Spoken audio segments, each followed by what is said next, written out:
Hey, gang, this is Scott, and welcome to the Llama Lounge podcast. This is episode number 5. Today's show, Joe and I chat with professional military education instructor Tripp Bodenheimer. We're going to talk about the power of influence, personality profile systems, and a whole lot more. So if you're ready, let's go.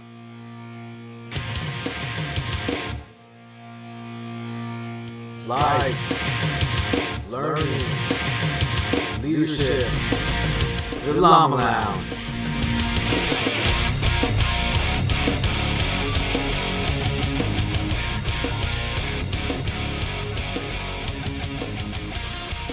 Welcome to episode 5 of the Llama Lounge, a podcast that encourages dialogue on all things life, learning, and leadership. I am one of your hosts, Scott Green, coming at you from beautiful, sunny, finally warm Corpus Christi, Texas. And with me today is my partner in crime, Joe Bogdan, out of, are you in Vacaville or Fairfield, Joe? Vacaville. I don't think many people know where that is or listen to this, but yeah, NorCal. NorCal. All right. In between Sacramento and San Francisco is a good way to kind of pinpoint it. Yeah. Yes, sir. Yeah. How's it going out there, Joe? Good. It's I'm having an interesting day today. I think it's a 90s R&B day. I had some, I listen to all different types of music, but today I just felt like that's what some Keith Sweat was on a little bit earlier. And Okay. The sun's out, weather's great, and it's a relaxing day in NorCal. Good. All right. Well, yeah, it's been pretty chill here today. Previous experience earlier this week, went to H-E-B. So for those of you who don't know, in Texas, H-E-B is like the king grocery store. And, as usual, you go to these public places and folks are wearing their mask. We talked about this on one of the other previous episodes. And then yesterday, I went to Lowe's. Completely different experience. People weren't wearing masks. Social distancing wasn't an issue. I think the laborers and the construction workers and those folks, they just, they don't care. They're fine. It's the family types that are trying to get their groceries are more concerned about it. So it was a nice, unique experience because I had my mask on. My wife had her mask on. I'm like, man, this is different. Are we the oddballs, in this place? So, yeah. Well, I mean, we talk about the mask thing a lot, and so often I feel like, it's not common for us as a society to wear something, put ourselves into more discomfort to take care of other people, right? Like to help others. And that's what the mask does, right? And so it's probably, to me, I think it's pretty cool to see as many people complying with it, so it's kind of cool to see that. Yeah. But like I said, it was a unique experience because we went from H-E-B where everyone was wearing it. And then a few hours later, we went to Lowe's where it was like one or two, and not even the employees. Like you would expect, maybe the store had policies where all the employees are wearing it, but this particular one, it was just kind of give and take, just a couple here and there. a little bit different. So, All right, well, let's get into our show, Joe. We're going to go ahead and introduce our guest. This is Tripp Bodenheimer. Tripp has served in the United States Air Force for 11 years. He has worked as a cyber operations supervisor and was previously an Airman Leadership School instructor. He currently works as an instructor at the Enlisted Professional Military Instructor course at Maxwell Gunter Annex in Montgomery, Alabama. Welcome, Tripp. Welcome. I appreciate y'all having me on here. It's a good opportunity. Yeah. So how are things at Montgomery, Alabama? Wow. Beautiful weather here. We got mosquitoes everywhere. Nice. Got a little sunburn over the weekend, very humid. So it's great. Oh, it's funny. Like I never thought I would. When I went to Senior NCO Academy, you're there like two months or so. What year was that?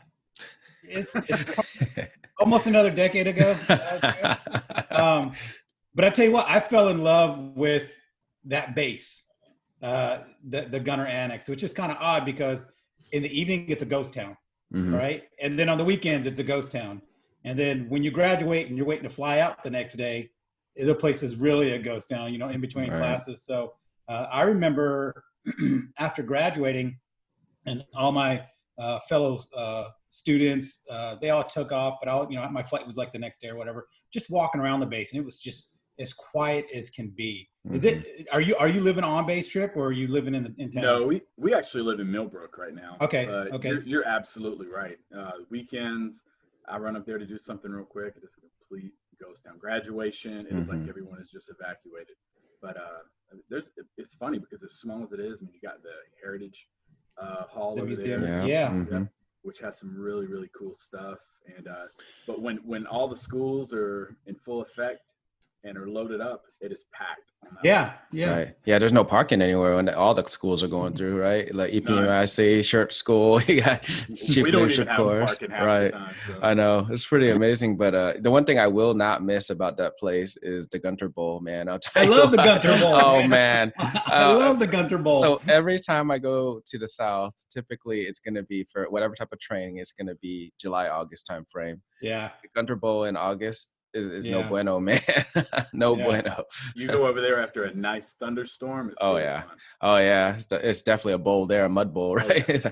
Yeah, so Wow. it's the one thing I won't miss about that place.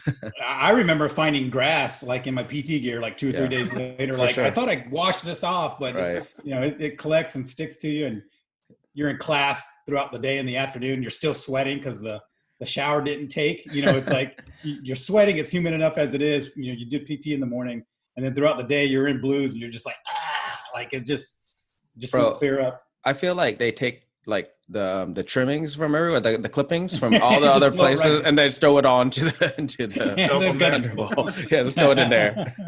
Yeah, I love the Gunter Bowl. Though. You know, it's weird. I got pictures. And I have it on my Facebook page of the Gunter Bowl, like Mhm. empty, nobody there. It was just I was kind of reminiscing and feeling nostalgic after we graduated, and like I said, the base was quiet. So that's interesting. Well, you know what, Scott, though, like Bodie could probably attest to this, is because I went, to Senior NCO Academy. That was just in 15, and then I went Mhm. back to Chief Leadership course in about 18, 19, and Montgomery exploded just from those couple of years. And I mean, it's pretty popping down there now, considering. It really is. I went through here for EPMIC in 2016, Mm-hmm. and I had my picture of how Montgomery was Yeah. when I came back for this job 3 years later. I was like, oh my goodness! Like even downtown with the alley Mm-hmm. around the Yeah. Biscuit Stadium and everything, Yeah. it really is. It's grown a lot. Right, for sure. Nice. Absolutely.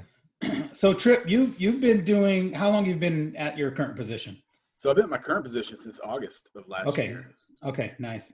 So tell us a little bit about that. You're basically the ultimate trainer, right? Is that how? Yeah, I look at it like, for all the instructors out there getting asked to do this job or getting selected, it's kind of like being a lottery pick Yeah. in the draft or something. But it's really a very cool opportunity. And we basically train the instructors on how to teach. And once someone's been DSD'd and they come through the course, whether it's an Airman Leadership School, Non-Commissioned Officer Academy, Senior Non-Commissioned Officer Academy, or CLC, they come here and learn how to become a teacher, how to control a flight and get healthy guided discussion going. So awesome opportunity. I love every second of it. Nice. So was that when you were selected for that position, is that something you had been interested in, or was it just one of those things you're like, I'll go where they tell me to go, and it just sort of happened that way? It was funny because when I came through the course, when I got selected as an ALS instructor, I really enjoyed it. And I was just kind of in the back of my mind, I was like, God, I'd love to come back and do this. Yeah. This just Yeah. seems like the coolest job to have. And near the tail end of my career, I was as an ALS instructor. I was trying to look at other ALS jobs or see if there's anywhere I could stretch out that little 6-year window. And Yeah. then rumbling started coming up about me possibly going to Gunter, and I was like, wow, okay, that's a whole nother level right there. But Yeah. it's amazing.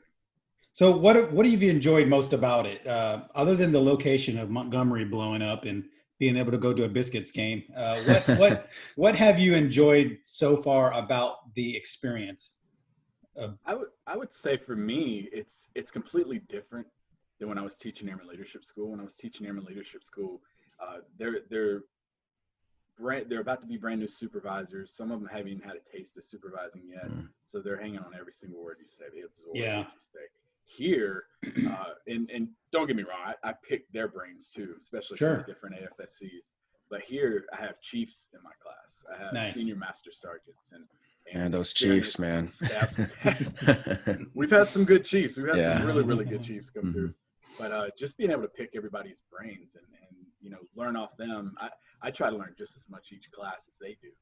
That's got to be an interesting contrast, right? Because what you're saying is like each of the classes will be mixed of various ranks, right? You'll have a chief in there with somebody who's also getting ready to teach ALS, right? And then NCO Correct. Academy, right? So that's got to be interesting. It really is. You'll have like a 5-6 year staff, and they're in there with this chief, and it's the dynamics are amazing.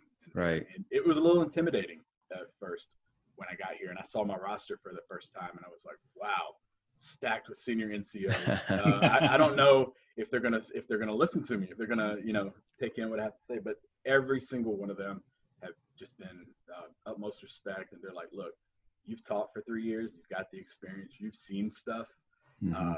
We haven't, so we're gonna pick your brain, and the relationships, keeping in contact with them and reaching back out to them and asking them for help and them asking me, that connector tendencies. Right. It's awesome. So your typical students, are they going back to do professional military education, or are they teaching in other capacities as well? Other capacities as well. We also Okay. have Barn Center personnel that come through. Okay. I got my first Army student in this Oh, nice. class that's going to be teaching over at Senior NCOA. So Very nice. cool. it's really cool. It's really cool. Very diverse with all the students. You really never know what you're going to have in your class, where they're going. But yeah, definitely expands your knowledge. And then Oh, so have you had any international students yet in your class? I have not. Okay. I have not. But they'd all go through that as well, right? Same. Yeah. Yes, sir. Yeah, that's pretty cool. When so when I went to Senior NCO Academy, my instructor was a Navy senior chief. And I remember getting to the classroom going like, are you serious? Like a Navy guy? He and I are like really good friends now. Like we've been friends for, I don't know, it's been a long time, Joe. But he and I have been, we still connect on Facebook, and there's a few guys in my class that we're still tight with. We're still close with. And I think that's the beauty of professional military education. It's not always what you're learning from the books and from the instructor, but those connections you make with your peers, those kind of like lifelong friendships, but also you learn so much from everyone else's experience. 100%. Yep. So did you, do you have sort of like a leadership philosophy, or like a teaching philosophy of yours? I would say like mine, and I told some of my students this yesterday. We had like our little virtual open house. Yeah. Because on Monday we're actually having our first day, and I told them, I said, the way I view it is me teaching. I never want you to feel like for one block, 45-minute span, that I phoned it in, that I was just like, all right, let's get this over with.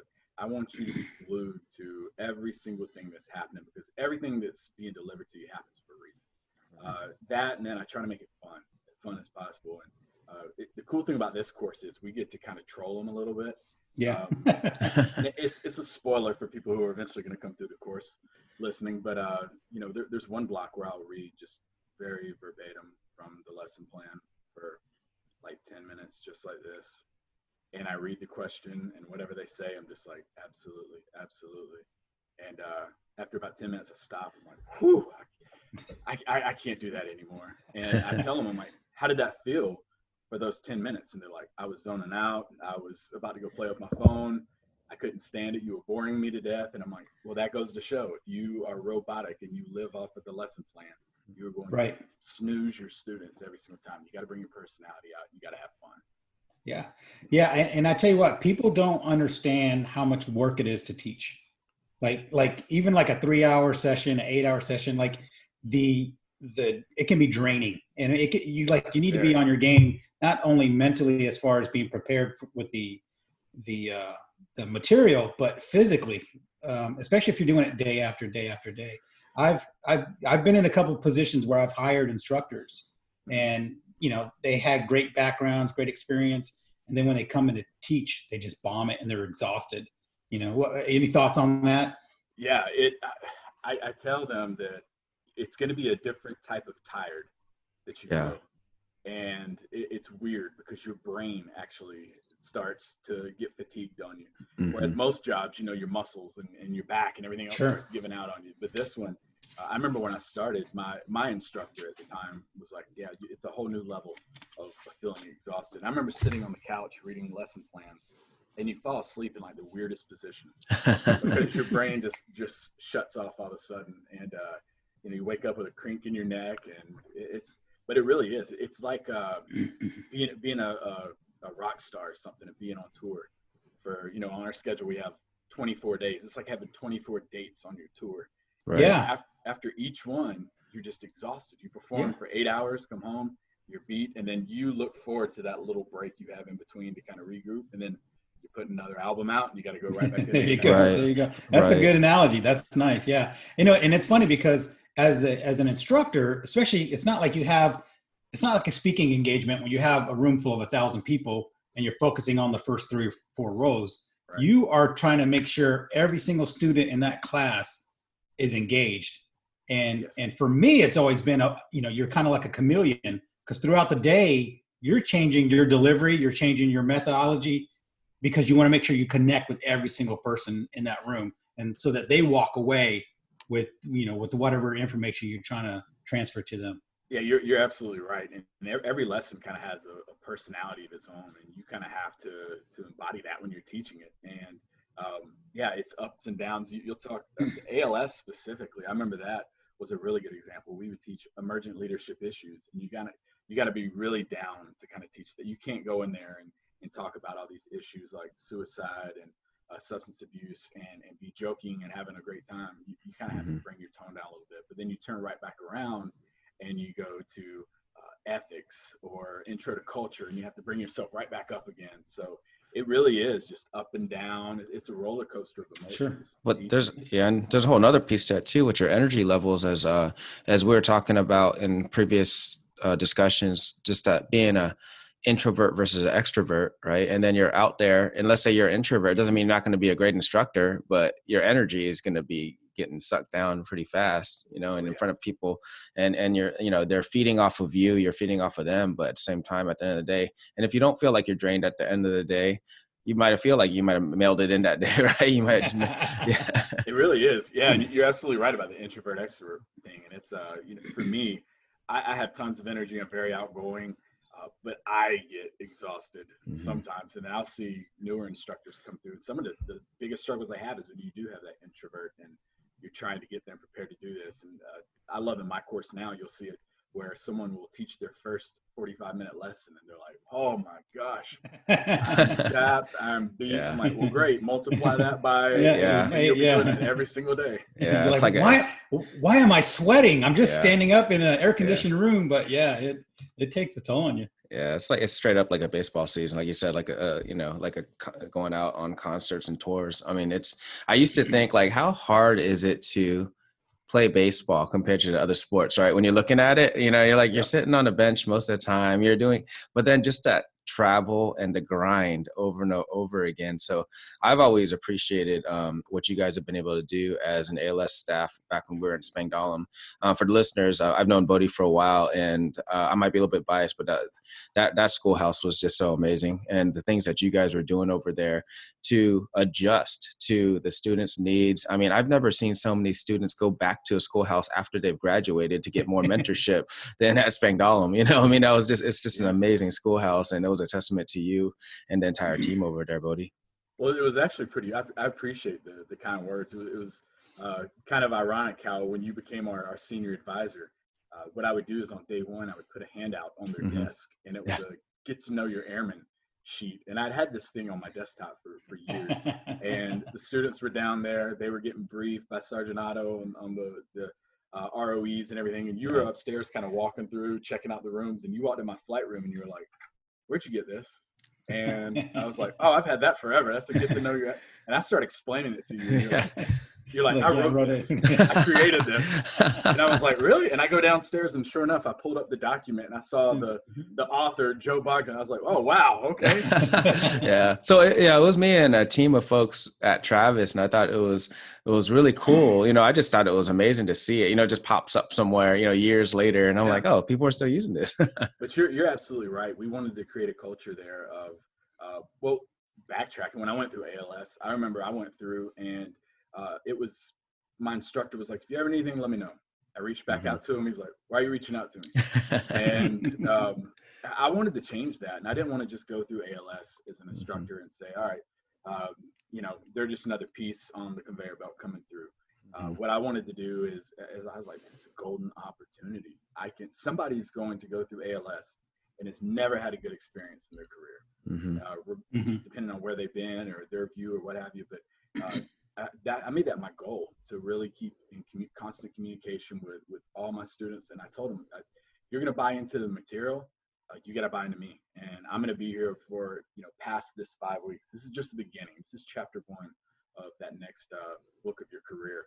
But I'm going to do whatever I can to help get you where you need to. And I can say that's something I can really be proud to hang my hat on, is that I would say probably 95% of the students I've had, I still reach out to, still keep in contact with. And you're right, they were coming back, and it wasn't just myself that was doing that. It was other instructors as well. So they were coming back, and we had to start putting chairs out in the hallways. It was like a doctor's, the waiting room. But yeah, it was an awesome experience.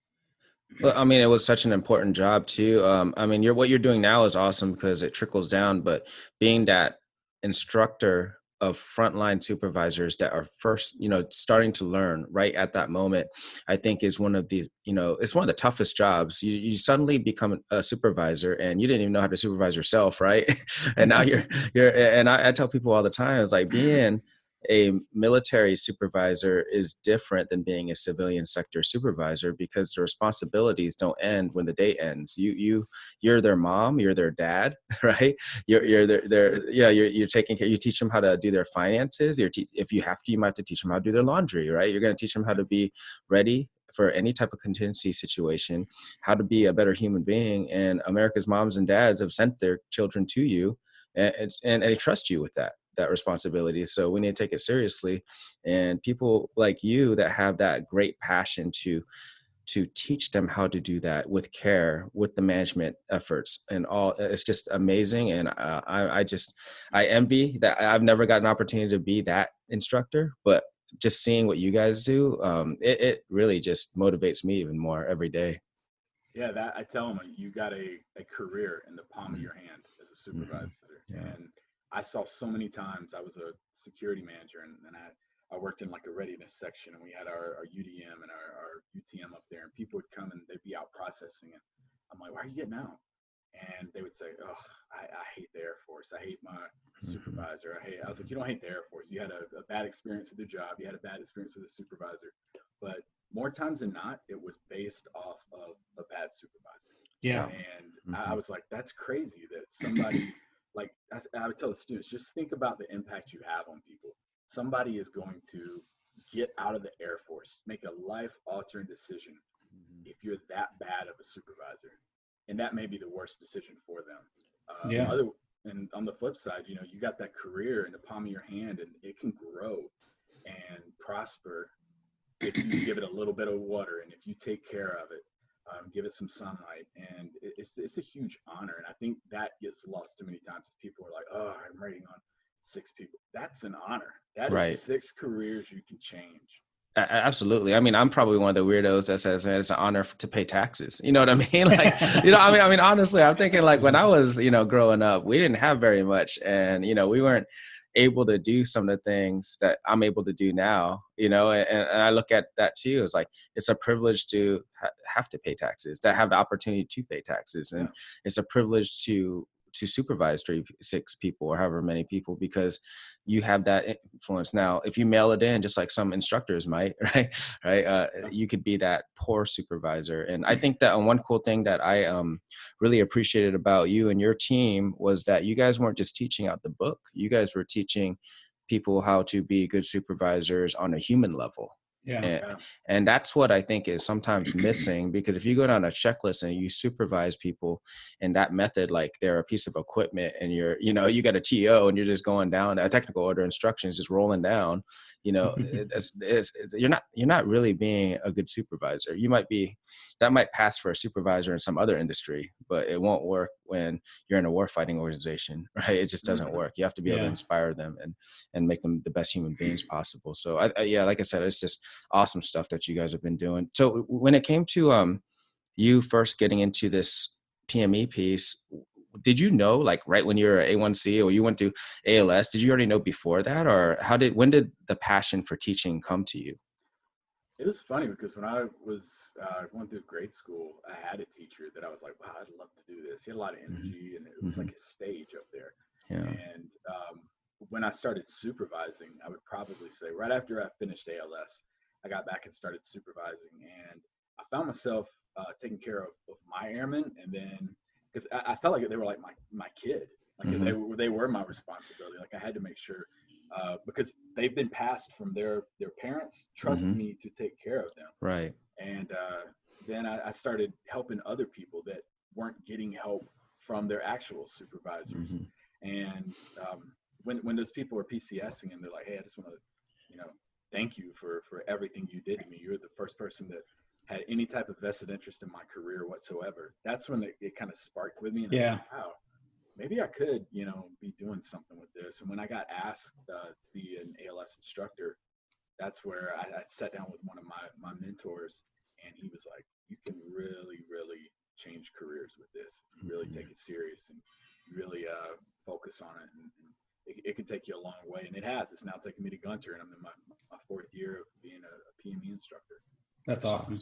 There's no better feeling than, because I was a career advisor, and one of the best feelings I had was years later, like after I got out of the military, and I had people reaching out to me for advice on things, and I'm going, I'm not the career assistance advisor anymore. That was 2 bases in an active duty, ago. They're like, yeah, but I knew you knew a lot about this, and could you give me some feedback on this? And I get hit up on LinkedIn every once in a while with folks going, hey, I remember you were talking about this at one point, and I'm like, that was 10 years ago when I was a career assistance advisor. But you have that, and that's the point you guys are making is so important, because you have that opportunity to really make an impact. And because sometimes, unfortunately, people aren't getting that type of connection from their own their own duty section or their own work center, right? And so when you're in those special duties, I mean, they're called special for a reason. I think it takes a different breed of person to be able to fulfill those. Yeah, and even to kind of piggyback off your comment about people reaching out to you and stuff, it's really cool when someone's like, hey, just wanted to let you know I'm re-enlisting. You really helped me out a lot. You kind of steered me towards that decision. And it wasn't like I was telling them like, hey, I've never told anyone, you've got to stay and you can't separate. Right. Their own choice. But when they're like, yeah, I was salty coming into ALS, now I'm re-enlisting. Or when they do get out and they ask you for a recommendation letter, or they ask you for something, it's a really humbling experience. And it's just like, wow, all the people they've interacted with are asking me for help and me for assistance. For sure. And, and what you guys were both kind of talking about is, sometimes it's unfortunate that the supervisor, their supervisor isn't doing everything that they're supposed to do, right? But sometimes maybe their supervisor is trying, but maybe their supervisor isn't the most influential over that person at that time, right? And I think sometimes it's really cool that for us to have enough humility to be like, let's say I'm Tech Sergeant Bogdan and I have a staff sergeant and I'm trying to do my best, but maybe he has more in common with Tech Sergeant Bodenheimer. Right. And I have to have the humility to be like, well, you know what, you should go talk to Tech Sergeant Bodenheimer, or I have a guy that I think that would be a really good mentor to you, and just because I've done that. And you're, as a connector, what you're talking about, it doesn't always have to, you're just in the grand scheme of things, you want to help this person meet their goals. And maybe sometimes we just have to have the humility to know that maybe that's not me. Maybe it's somebody else. Right. I'm still there for you, but maybe I can pass you on to somebody else that is better suited for what you want to do. You're right, and I see that a lot too, where it's, well, you're my airman. I'm the only one that's going to be able to help you. Right. If somebody else can help you out, go get the help. Talk to me. If I don't like what my mother has to say, I'll go to uncle or I'll go to someone else. I'll get the advice somewhere. Right. I mean, I had airmen to say, oh, I want to be an X-ray tech. Well, I was like, well, I know zero about being an X-ray tech, but I know some friends that are X-ray tech, you know what I mean? So I'll just connect them. There's no, I'm sure enough of myself to feel comfortable passing on somebody is saying, I don't know anything about that. Right. Yeah. So for sure. That's incredible, man. It's just, It sounds like the Air Force is doing the right thing, getting the right people in those positions, especially at your level. You know, it's a lot of responsibility, not just bringing up new supervisors, but bringing up the people who are going to be training new supervisors. Yeah, And so absolutely. it's huge. So do you have any I guess thoughts on where your leadership kind of passion comes from? Um, Mm, for me, I mean, so many different levels. Definitely, my father and my mother have been very influential in where my passion comes from. But I what I would say I had a supervisor when I first came in, and I was it was 2009. I wasn't in love with my work center that I was in, how they ran things, but I had one person in that work center who just he would pull me to the side and talk to me and say, "Hey, don't worry about that. Keep going. I see so much potential in you." He saw something in me that I knew was in there, but no one else I felt like around me even saw it. But this guy was just always on top of making sure I was doing the right thing, and I re-enlisted because of him. And yeah, That's awesome. I took a lot of tools and traits from him because I never try to emulate and be somebody else, so you'll fail. So I took a lot of his characteristics and traits and tendencies that he had, and that kind of steered me into being a supervisor that wanted to be like him in a lot of ways. Right. You know, and it's funny because like when that one person did so much for you, and in reality, they're probably doing what they're supposed to do. Right. yeah. Exactly. And there's so many people that aren't doing what they're just supposed to do. Right. Right. And we kind of created a world where that's okay. And that when people actually do what they're supposed to do, now they're extraordinary, which is really fascinating how we've got to this point.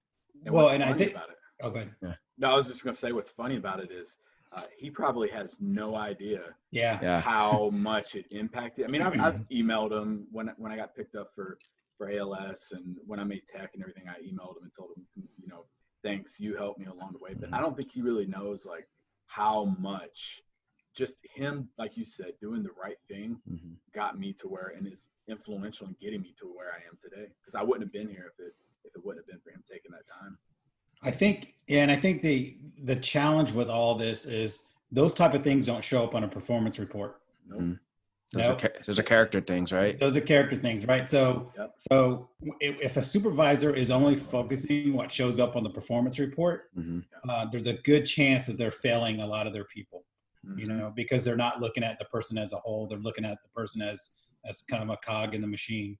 And so, yeah, it's a challenging job to be a supervisor, but it's like you guys have said, it's so valuable and so worthwhile when you get to see those things, see those stories about people succeeding based off of it could have just been the smallest advice, didn't really mean much coming from you. You're like, okay. And all of a sudden it changes somebody's world. I remember when I had PCS to Travis, and there was a lieutenant in the hospital came up to me. She goes, "You used to be the career advisor at Scott, weren't you?" I go, "Yeah, but that was a while ago." She goes, "Yeah, I know you." I said, "Oh, what did we talk about?" She goes, "Oh, we talked about commissioning, and you walked me through the process and all the steps." And I'm going, "Oh, I guess it worked, right?" Because she's in the butter bars.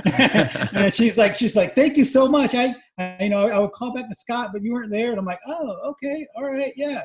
Just those little things that pop up every once in a while. You're like, you're making an impact, and you never even knew. And because I've counseled tons of people on those processes, and you'll get the same thing, I think, and I'm sure you already have through ALS, but even more so, I think, as an instructor, because your scope is so much more wide now. Right. And then everybody gets to go through. It's like, they got to go through that passage, right, through the EPMIC center. So you get to meet so many more people. So, that connector piece, that as you as a connector, you get to expand upon that even more. But Joe, you keep throwing around that term connector. Exactly. So you're setting me up here. So, we wanted to talk about this because recently, Bodie, you took your class that you teach, which is the 5 Voices of Leadership, right? And you took it and brought it to some of my senior NCOs, and my team loved it. Now, Can you tell, and without giving us a whole lesson here, of course, because but what's that all about? And we're not going to pay for it. Yeah, right. and that kind of training. I mean, like, what's it about, and why do you like it so much? What's it bring to the table? I like it because it's different than every personality assessment that anybody has ever taken. And I went through the training through Giant Worldwide at Ramstein in November of 18, and I had been teaching 4 lenses previously. And both of you have experience with 4 lenses, and as I tell people when I teach the course, I'm like, you take that, and it almost labels you. It's like, you are this, and you take Myers-Briggs, which is the oldest personality. Oh my gosh! And it labels you this, and then and who can remember? Yeah, right. Yeah, there's 16 different types you could be. Like, I'm a GF. No wait, I'm a H. I can't remember. Well, there was 32 when it first. Yeah, right. And they actually chopped it down to 16, and then and each one of them is so descriptive. And even when you I've been guilty of it before. You grab your phone and it's like, which Saved by the Bell character are you? And you automatically go in there and you're like, yes, I'm Slater, and you relate to it. Right. But for me, it's this one doesn't necessarily label you anything. It just says, out of these 5, you have more tendencies in this one than you do in that one. And it also allows you to see what it's like to be on the opposite end of a conversation. Sure. With yourself. The good, the bad, the ugly. I've learned so much about me just teaching it. Every time I teach it, I'll tell people, this is an immature tendency I have. And it tells the mature side of using that voice the right way, the immature way, and the damage it can do to teams, or the way it could really help somebody prosper. And it's helped me out in a lot of different facets of my life. And that's not just like a plug for it, but it really is beneficial to me. Right. Definitely not a plug, because we don't get paid anything, everybody. Right. Right. But go ahead, Scott. I was gonna say this episode is brought to you by Hill Country Fair drinking water, or whatever we happen to pick up from HEB. So I was gonna say it's 5 voices, and it sounds like you are a connector, right? What are the other voices, and really kind of give us an overview of what each represents. So you have the nurturer. They're very emotionally driven. They're people pleasers. They're kind of what we've been talking about up to this point. Really looking out for other people, really taking care of people. I would say as an instructor, I have a lot of nurture tendencies, making sure, students are taken care of, also display a lot of my life as a parent. Then we also have the creative, and the creative is the very innovative mind. They're the ones who are thriving in our Air Force right now with innovation madness as widespread as it is. But they are also emotionally driven. And then we have guardians. Guardians are more inquisitive. They're the ones who are going to, they will ask you question after question after question, but they're just trying to clear it up in their head. They're trying to, maybe they have to speak to it later, but to some personalities, they can take that as interrogating. Then we have the connectors we've been talking about, relationships, and then the pioneers, and they're the outspoken ones, the ones that are not afraid to make a difficult decision. They're the loudest of the 5 voices, and they're the ones who could either bring the most success by leading a team, or they could do the most damage to a team because they have that much power. But it's really good stuff. It's really, really interesting. And I think one of the things to kind of mention with this, just like all these other type of assessments, those 5 voices, there's not one that's more important than the other. They're just different situations require different skill sets. And I think in the past, when I was an orange in 4 lenses, still am, right? And so I remember when we would do a class, all the oranges, when they found out each other were oranges, it was like, everything just went nuts. Like they just wanted to take over. You just want a national party. championship. Yeah, exactly. And so and so sometimes when you learn your different personalities, you got to be sure to, you talked about maturity, know that not one is more important than the other, because without them, as an orange, I need a gold to keep me from going to jail. Right. And it's probably the same thing, I would imagine, with the sort of a creative or a pioneer. They probably need those others to, hey, keep you in line, keep you from doing anything illegal. You need that guardian to keep Yeah. Right. Keep everything on the rails. Right. That's what Jose does for our team. Right. That's right. But yeah, but your point is that about the maturity thing is big. And even when I instructed or facilitated 4 lenses, we always wanted to talk about the maturity continuum and how, you can have that shadow side of any of those personalities. But what I think to Scott's point is that the most effective teams are going to have people that have all of those different voices on that team. Right. And then what bonds that is that trust. And so I think it was awesome. I know my team, when we were doing that class, when you were giving us that class, at least 5 or 6 of them afterwards said, we need to buy that book, right? The book that you're referencing of that class. So I think that's pretty cool. And I really appreciate you doing that. And the fact that you did it, over a Zoom, right?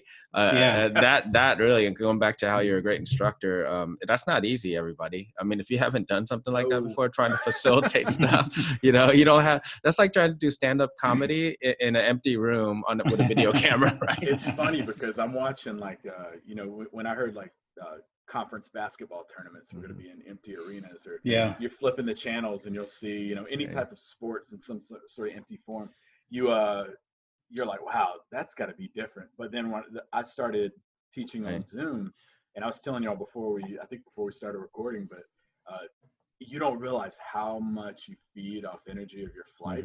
Yeah. And when you're on a virtual, we're calling ours virtual in residence with our schoolhouse, but when you teach on there and you see, you say a joke and you feed off of that reaction. And trust me, I have plenty of go-to jokes. And when I pulled one of those out of my belt, threw it out there, and I heard nothing. I heard my ceiling fan, and I was like, ooh. And it was tough. And sometimes we'll talk for so long on there, and we're like, God, I hope people haven't logged off. You start looking up, and they still with me. But it really, really is hard. It's really tough. But it challenges you. It's just another challenge. Yeah, I think that's pretty cool too, because in life, this, hopefully this isn't 100% the new norm, right, as we move forward, but it has, like you said, challenged us and stretched us in ways where we're trying to figure out new ways to do things. And I think that is one of the silver linings that come across with this. We're because me and Scott are big UFC fans, right? Yeah. And they're talking about having that fight island and nobody's gonna be there. I was like, that's gonna be watching The Ultimate Fighter back in the day when you can hear all the instructions going on, people yelling back and forth. There's gonna be dead silence on that thing, and I just wonder what that's gonna be like. You hear everybody breathing and everything. Yeah, if Matt Serra's out there, you'll just hear him screaming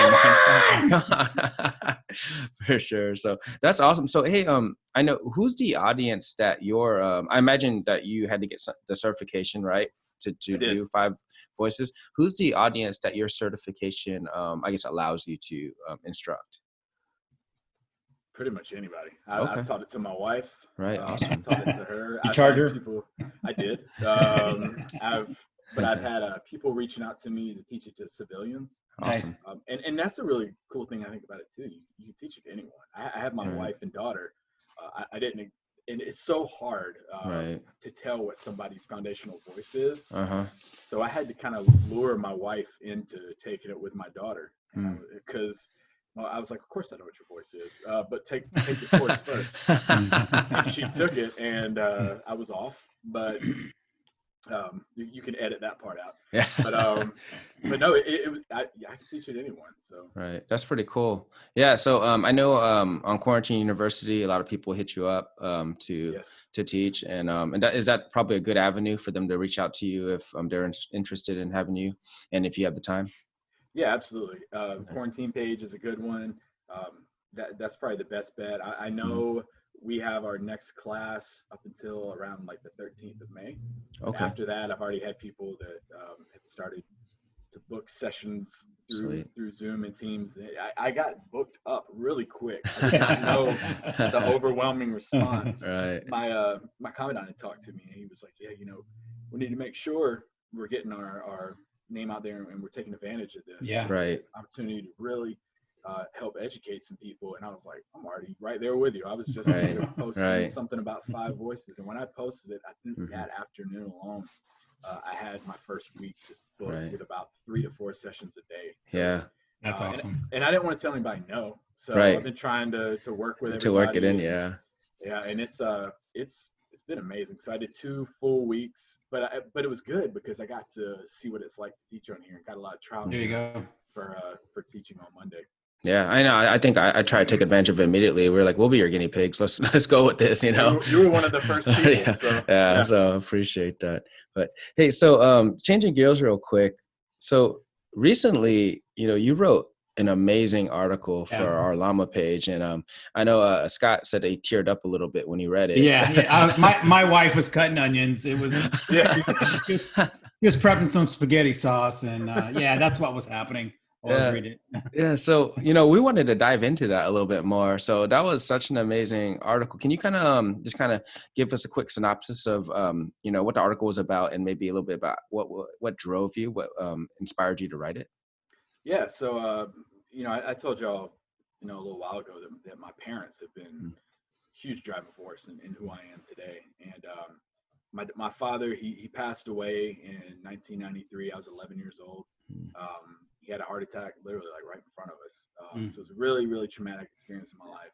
I don't talk about it much, but I was so fortunate in those 11 years I had with him to have the mentor in him that I had. He came home every single day and he made time for us. He didn't come home and say, wow, I'm exhausted. I got to just sit down. He sat down around like 8:30, 9 o'clock at night when we were settling down. But he mentored me. He helped mold me into who I am.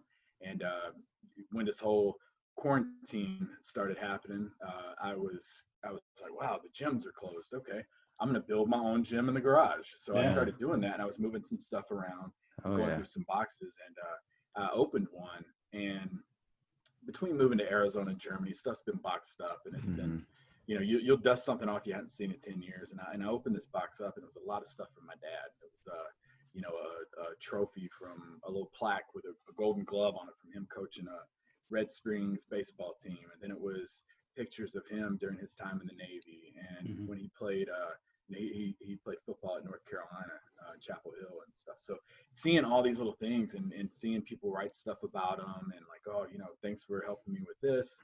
And I was just like, wow, when he got all this stuff, it probably meant the world to him at that moment in time. And I was thinking about, translated over to the military. You get coins, you get plaques, you get all this stuff, and we put them on our walls and everything, and we're proud of them. But it just got me thinking. I was like, wow, all this stuff ended up in a box. It ended up with dad stuff, taped on it. And I was like, that's probably gonna happen to all of my coins and plaques and certificates and stuff I got one day. But as good as that stuff is, I was like, wow, I haven't talked to him in 26 years, but I still operate the way I operate today because of him more than anybody else in my life. And I just started thinking about conversations we had, and going back to the really good supervisor piece earlier. I don't think he ever really knew the impact, unfortunately, that he had on me, because if I had a bad day, he would sit me down, he would mentor me, he would talk to me.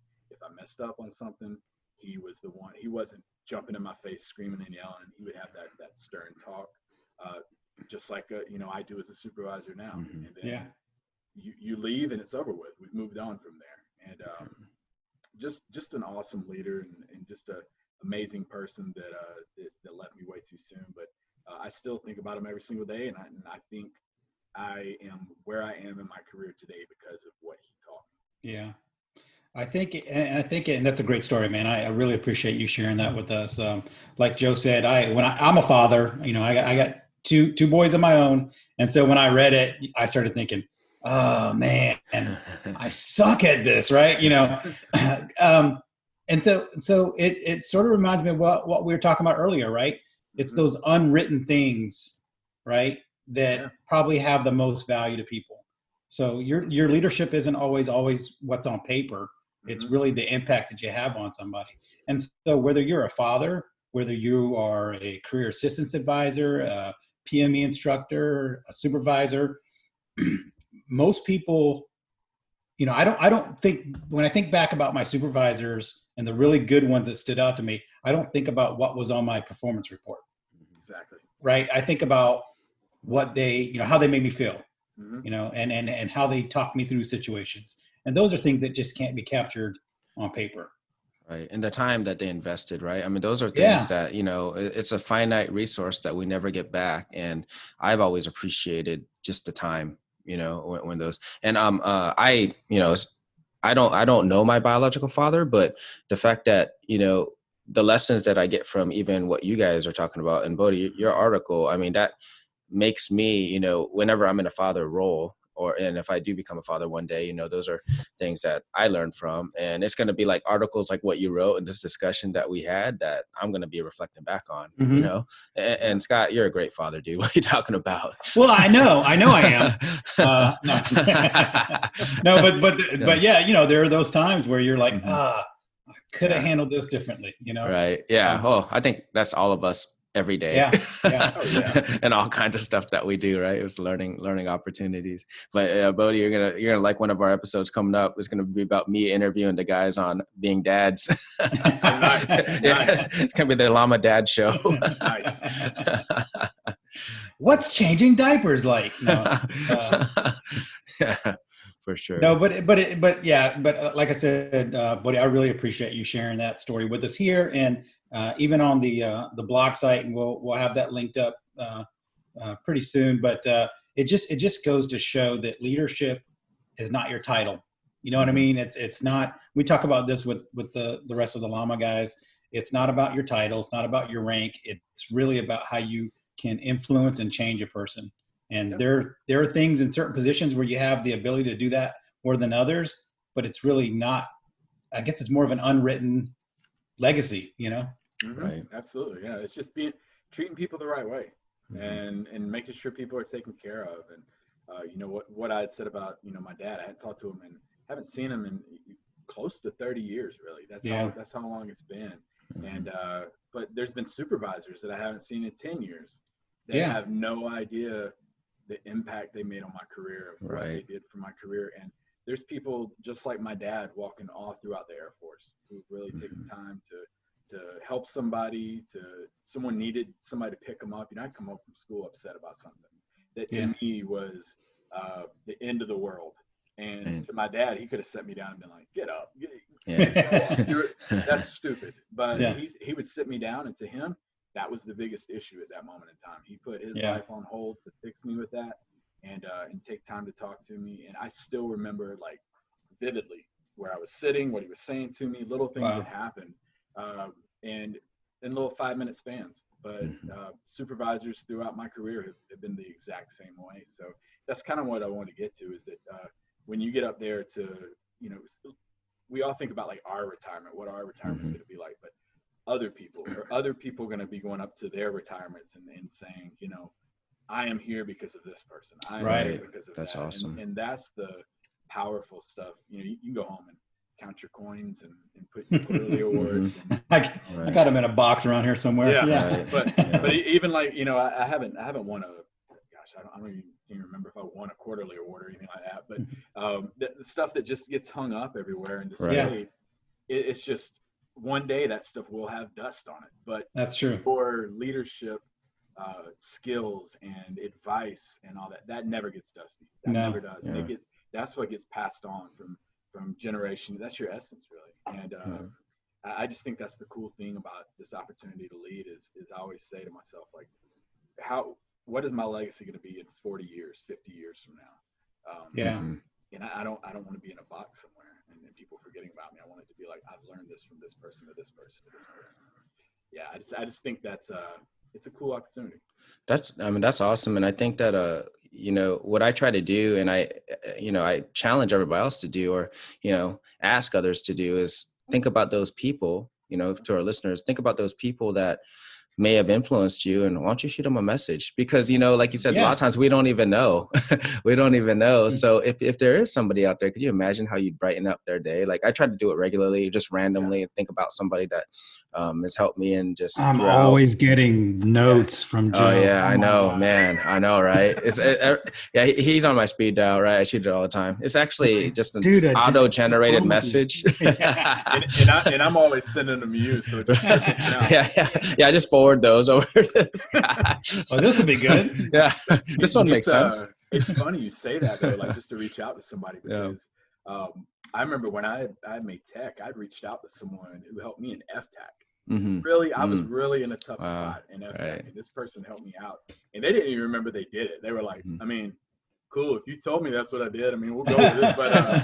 But to me, like, I still remembered that, you know, like 7 years later. So to me, it was, I felt like that was something I had to do. But I know it at least put a smile on their face reading it, like, wow, okay, that's pretty cool. I mean, unexpected.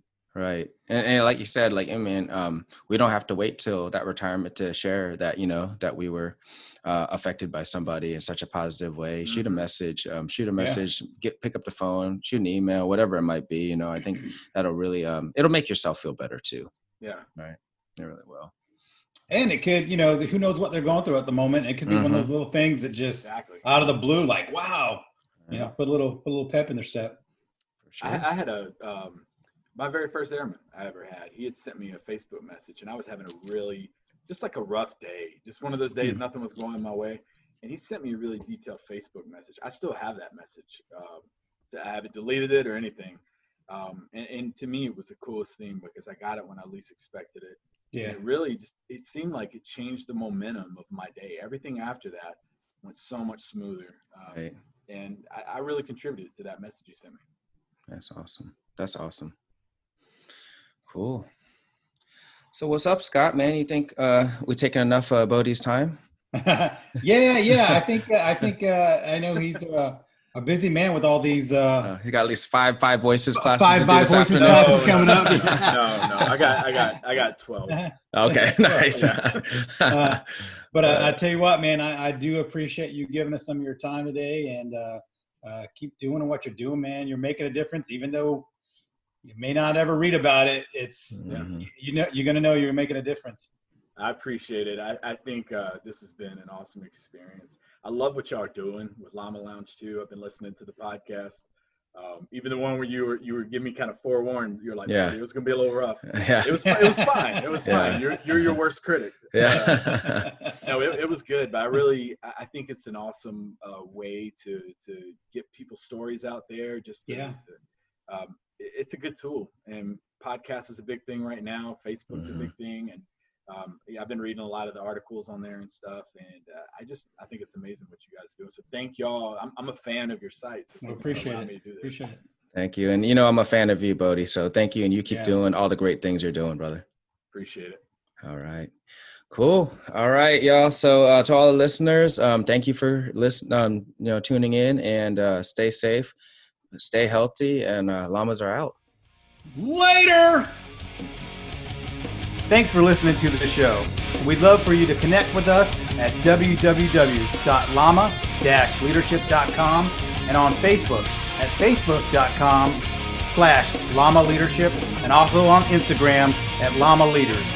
And a big thanks to Mike Whitmer for the music. To check out more of this stuff, go to soundcloud.com/Mike-Whitmer. Thanks again. See you on the next episode.